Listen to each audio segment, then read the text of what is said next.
Oh, some people don't like you to talk like that. Oh, some people would like to shut you up for saying those things. You know that. Lots of people, lots of groups in this country want to tell you how to talk, tell you what you can't talk about. Well, sometimes they'll say, well, you can talk about something, but you can't joke about it. Say you can't joke about something because it's not funny. Comedians run into that shit all the time. Like rape. They'll say, you can't joke about rape. Rape's not funny. I say, fuck you. I think it's hilarious. How do you like that? I can prove to you that rape is funny. Picture Porky Pig raping Elmer Fudd.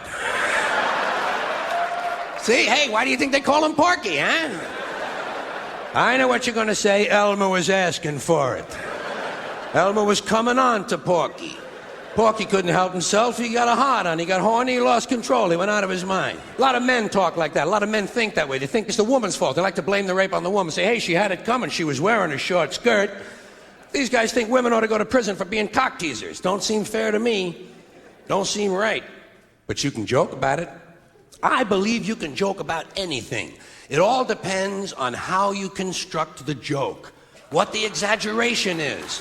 What the exaggeration is.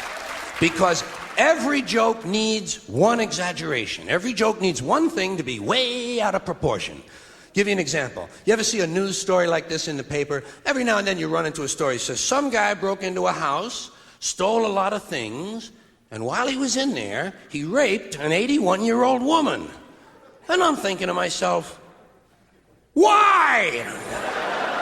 What the fuck kind of a social life does this guy have? I want to say, why did you do that? Well, she was coming on to me. We were dancing and I got horny. Hey, she was asking for it. She had on a tight bathrobe. I say, Jesus Christ, be a little fucking selective next time, will you? Now, speaking of rape, you know what I wonder? I wonder, is there more rape at the equator or the North Pole? These are the kind of things I think about when I'm sitting home alone and the power goes out. I wonder, is there more rape at the equator or the North Pole? I mean per capita. I know the populations are different. Most people think it's the equator. I think it's the North Pole. People think it's the equator because it's hot down there. They don't wear a lot of clothing. Guys can see women's tits. They get horny and there's a lot of fucking going on. That's exactly why there's less rape at the equator, because there's a lot of fucking going on. You can tell there's a lot of fucking at the equator. Take a look at the population figures. Billions of people live near the equator. How many Eskimos we got? 30? 35? No one's getting laid at the North Pole. It's too fucking cold. Guys say to their wives, hey, tonight, honey, huh? Tonight, huh? Are you crazy? The wind chill factor is 300 below. These guys are deprived, they're horny, they're pent up. Every now and then, they bust out, they gotta rape somebody. Now, the biggest problem an Eskimo rapist has, trying to get wet leather leggings off a woman who's kicking. Did you ever try to get leather pants off of someone who doesn't want to take them off? You would lose your heart on in the process.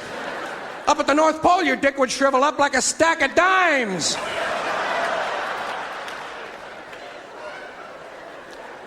That's another thing I wonder. I wonder, does a rapist have a hard-on when he leaves the house in the morning? Or does he develop it during the day while he's walking around looking for somebody? These are the kind of thoughts that kept me out of the really good schools.